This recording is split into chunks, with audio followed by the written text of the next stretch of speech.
अन्न व औषध प्रशासन विभागातर्फे गेल्या 2 दिवसात मुंबईत प्रवेश करणाऱ्या दुधाच्या एकूण 98 वाहनांची तपासणी करण्यात आली आहे।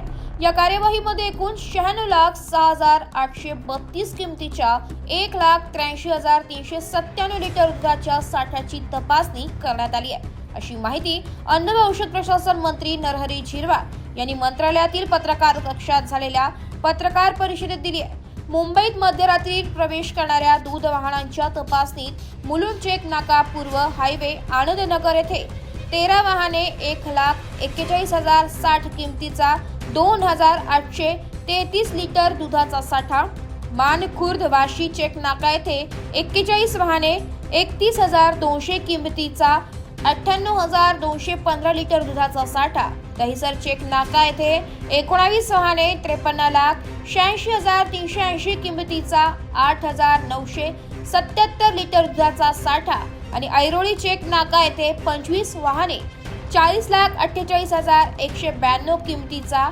73,372 लिटर दुधाचा साठा तपासण्यात आलाय। यामध्ये गाईचे दूध, पॉस्चराइज्ड, होमोजेनाइज्ड तोंड दूध, डबल तोंड दूध यांचा समावेश होता। मानखुर्द येथे तपासणी दरम्यान कमी दर्जाचे दूध आढळून आल्याने एक वाहन परत पाठवण्यात आल्याचेही मंत्री श्री झिरवाळ यांनी यावेळी सांगितले। ब्युरो रिपोर्ट, नाशिक लोकशाही न्यूज, नाशिक।